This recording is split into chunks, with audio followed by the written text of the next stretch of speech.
नमस्कार दोस्तों, मैं आपका दोस्त और आपका होस्ट अदनान सर फिर आपके सामने हाजिर हूं। जैसा कि इस बार का जो जनरल इलेक्शन का रिजल्ट आया साल 2024 का, और ये जो पार्टिकुलर इस साल का जो रिजल्ट कह सकते हैं, जो एवरी 5 सालों में जो जनरल इलेक्शन होता है, ये काफ़ी ऐतिहासिक भी माना जा सकता है। आपको याद होगा दोस्तों कि पिछले 2 इंपॉर्टेंट इलेक्शन में, चाहे वो 19 का हो या फिर आपका 14 का हो, तो उसमें एक जो सिंगल लार्जेस्ट पार्टी थी, दैट इज कॉल्ड बीजेपी, जिसको फुल बहुमत मिला था। आप सभी को पता है दोस्तों कि टोटल अगर हम बात करें तो 543 सीट्स पे इलेक्शन हुआ था लोकसभा का, जो हमारा लोअर हाउस है। और इस पार्टिकुलर 543 सीट्स में बहुमत अपना बनाने के लिए, मतलब सरकार बनाने के लिए 272 सीट आपको लाना है।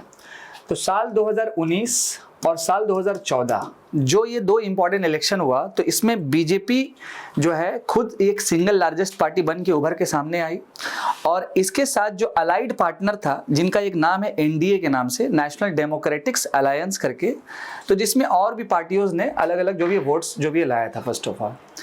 लेकिन 14 और 19 की अगर हम बात करेंगे तो 24 का जो परिणाम है वो बिल्कुल अलग है। 2024 का जो रिजल्ट्स कह सकते हैं वो बिल्कुल डिफरेंट है फर्स्ट ऑफ ऑल। और इसमें एक महत्वपूर्ण बात यह है दोस्तों कि डेमोक्रेसी में सबसे इंपॉर्टेंट ये होता है कि जनता की बातों को सुना जाता है। और अगर हम बात करेंगे, हमारे देश का जो मंदिर है वो पार्लियामेंट है, डेमोक्रेसी का मंदिर जिसे कह सकते हैं।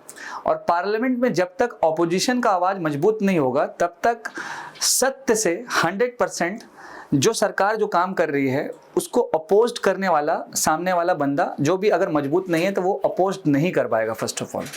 लेकिन इस बार 2024 का जो परिणाम आया है ये बिल्कुल उलटफेर हुआ है दोस्तों फर्स्ट ऑफ ऑल। इसमें कई सारे कैंडिडेट्स ऐसे भी हैं जो जेल में रह करके जीते हैं, जैसे पंजाब का एक बहुत बड़ा एग्जाम्पल है, जम्मू कश्मीर का एक बहुत बड़ा एग्जाम्पल है, इंजीनियर राशिद और अमृतपाल। इन दोनों के ऊपर में कह सकते हैं कि एक के ऊपर में चार्जेस लगा है एनएसए का, नेशनल सिक्योरिटी एक्ट, और 2019 की अगर हम बात करेंगे तो उनके ऊपर एक चार्ज लगा है टेररिस्ट फंडिंग का। तो बेसिकली दोस्तों क्या है कि 24 के इलेक्शन में कई सारा उतार चढ़ाव मिला, और इस बार का जो इलेक्शन हुआ तो इसमें जो सिंगल लार्जेस्ट पार्टी तो कोई नहीं बनी, लेकिन अगर हम बात करेंगे बहुमत में, अगर हम बात करेंगे तो वो एनडीए सरकार थी, जिसमें कई सारे पार्टियों का गठबंधन था, जिसमें 2 इंपॉर्टेंट जो फैक्टर है वो है आपका एक नीतीश कुमार और दूसरा है आपका चंद्रबाबू नायडू। एक का बिलोंग है दोस्तों आपका जेडीयू पार्टी से, और दूसरे का जो बिलोंग है आपका टीडीपी पार्टी से। और सबसे बेहतरीन बात क्या है दोस्तों कि ये तेलुगु देशम जो पार्टी है, तो जिस तरह से ये जनरल इलेक्शन हो रहा था नेशनल लेवल पे, तो आंध्र प्रदेश में जो दोस्तों क्या था, असेंबली का भी इलेक्शन था आंध्र प्रदेश में, और आंध्र प्रदेश के इलेक्शन में तेलुगु देशम जो पार्टी है दोस्तों, बेसिकली जो सीएम का नॉर्मल इलेक्शन कह सकते हैं, ये एमएलए का कह सकते हैं, तो टीडीपी पार्टी ने आंध्र प्रदेश में फुल स्वीप करके सबको एक सिंगल लार्जेस्ट पार्टी बनी है फर्स्ट ऑफ ऑल। वहां पर भी कई सारे ऑपोजिशन है, जैसे as for example YSRCP, Jagan Mohan Reddy का पार्टी है। और अगर हम जेडीयू की बात करेंगे तो जेडीयू, जनता दल यूनाइटेड, इनका गठबंधन है किसके साथ? बीजेपी के साथ, बिहार की सरकार में। आपको पता होगा कि रिसेंट्स में अभी नीतीश कुमार जी वो पलटी मार करके कहाँ चले गए थे? आरजेडी से बीजेपी की तरफ चले गए थे, और गठबंधन बना करके फिर वहां पर सीएम का चेहरा बने। हालांकि आरजेडी में भी जब थे तो वो सीएम ही थे नॉर्मल। लेकिन अब पार्टिकुलर क्या है दोस्तों कि साल 2024 का जो इलेक्शन का परिणाम आया है, तो इसमें कोई भी सिंगल लार्जेस्ट पार्टी नहीं है। और कहा यह भी जा रहा है दोस्तों फर्स्ट ऑफ ऑल, और जो हकीकत है बेसिकली, कि मान के चलिए दोस्तों कि अगर मान लीजिए ये एक छत है और ये सामने 2 पिलर है, एज फॉर एग्जाम्पल, इस पिलर के थ्रू ही ये छत आपका खड़ा रहेगा। तो अभी क्या हुआ है दोस्तों, रिसेंट्स में एनडीए जिसका सरकार बना राइट नाउ, तो इस पिलर का जो मेन ये पार्टिकुलर छत का जो 2 इंपॉर्टेंट पिलर है दोस्तों, एक है आपका नीतीश कुमार और एक है आपका चंद्रबाबू नायडू, यानी कि एन फैक्टर। अगर ये दोनों मान लीजिए पलटी मारते हैं, क्योंकि देखिए दोस्तों क्या है कि टीडीपी का जो सीट है वो आपका टोटल 16 है और जेडीयू का टोटल आपका 12 है, तो 16 + 12 हो जाएगा 28।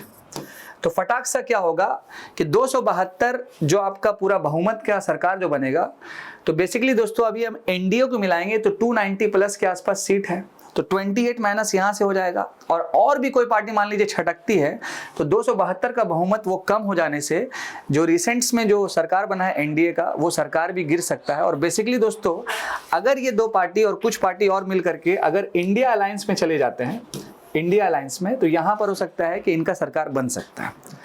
अब देखिए दोस्तों, क्या है कि पॉलिटिक्स में ये सारी चीज़ें होती रहती है, आना जाना और बना हुआ रहता है। और इस तरह की जो पार्टी, जो सिंगल लार्जेस्ट पार्टी नहीं बनती है, कई सारी पार्टीज का कॉम्पोजिशन जब होता है तो इसको हम लोग कॉलिजन गवर्नमेंट बोलते हैं।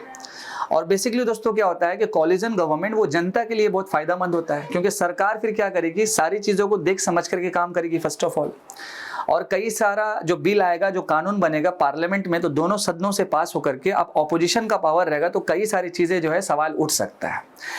गठबंधन की सरकार में अगर हम बात करेंगे इस बार एनडीए के साथ जो मामला ये जो बन रहा है, तो इन दोनों का जो फैक्टर है, अब इनको अलग अलग जो है मिनिस्ट्री चाहिए, अलग अलग पोस्ट चाहिए।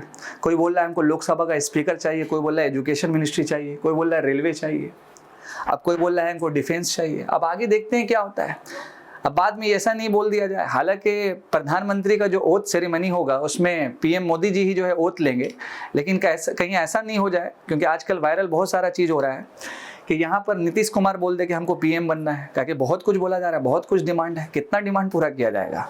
तो अभी क्या है, जो गवर्नमेंट है इसमें पब्लिक को बड़े मजा आ रहा है। और आप देख सकते हैं कि यूपी में जो इलेक्शन हुआ 80 सीटों पे, उसमें लगभग मान के चलिए कि इंडिया अलायंस के साथ जो समाजवादी पार्टी थी उसने कम से कम 37 सीट लाया दोस्तों, और कह सकते हैं कि क्लीन स्वीप कर दिया। यानी एक सिंपल सा मैसेज था, चाहे वो रूलिंग हो या अपोजिशन पार्टी हो, उनको एक क्रिटिकल एनालिसिस करना होगा, बिकॉज कहीं पर क्लीन स्वीप जो है वो आपका इंडिया अलायंस का गठबंधन है। जैसे एज फॉर एग्जांपल आप कह सकते हैं मध्य प्रदेश और पंजाब का अगर हम एग्जांपल देंगे तो वहाँ पर बीजेपी पार्टी वो क्लीन स्वीप है। तो अब इन चीज़ों पे जो है बहुत ही डेप्थ एनालिसिस करना होगा, देखना होगा, समझना होगा। वो खेल पॉलिटिकल पार्टीज की बात है। हम अगर स्टडीज पर्पस की बात करेंगे तो बेसिकली क्या है दोस्तों कि collision government which is most important, 1989 से इसका बेसिकली एक शुरुआत बेहतरीन लेवल पे हुआ था और ये गवर्नमेंट जो बेसिकली चल रहा था। अब आने वाले दिनों में देखिए क्या होता है, ये सरकार कब तक चलती है, कहाँ तक इनका बहुमत रहता है, कौन किस में कब पलटी मारेगा। ये आया राम गया राम का जो मामला है वो आपको मालूम है, एंटी डिफेक्शन लॉ, 10 शेड्यूल्स, ये चलते रहता है बेसिकली दोस्तों। और कॉलिजन गवर्नमेंट में सबसे ज़्यादा मज़ा और फायदा किसको होगा, तो जनता को होगा, पब्लिक को होगा। और डेमोक्रेसी में आप जानते हैं दोस्तों कि जनता ही सबसे बड़ा आवाज़ होता है, और कॉलिजन गवर्नमेंट वो सबसे महत्वपूर्ण भी होता है, ताकि सरकार अब जो है पब्लिक के हित में ज़्यादा से ज़्यादा काम करेगी फर्स्ट ऑफ ऑल। देखिए दोस्तों, अगर हम नेक्स्ट बात करेंगे, जितना भी पोलिंग्स था, खासकर आपका एग्जिट पोल की बात करेंगे तो उसमें काफ़ी सारा प्रोजेक्शन दे दिया जा रहा था, 400, 350, XYZ जो भी दिया जा रहा था, जिसके वजह से अभी बहुत सारा एलिगेशन लग रहा है। अब देखिए आगे क्या होने वाला है, जिसके वजह से स्टॉक मार्केट भी क्रैश कर गया और लगभग दोस्तों आपका मान के चलिए कि 30 लाख करोड़ का लगभग आपका नुकसान हुआ है। अब देखिए ये नुकसान कब भरता है वो भगवान या ऊपर वाला बेहतर जानता है। नेक्स्ट अगर हम बात करेंगे वोटिंग परसेंटेज का, एक मैं शुरू में जो बोला दोस्तों, देखिए ये जो है आपका ये अमृतपाल हैं जो जेल में रहते हुए जीते हैं और इनके ऊपर NSA का चार्जेस लगा हुआ है। लेकिन हमारे कानून में ये भी कहा जाता है कि जब इनको जो है ओथ तो दिलाया जाएगा, लेकिन ओथ दिलाने के बाद ये फिर क्या होगा, पार्लियामेंट से जेल में चले जाएंगे। और एक आर्टिकल आपको याद रखना है, article number 101 subsection 4 which is most important.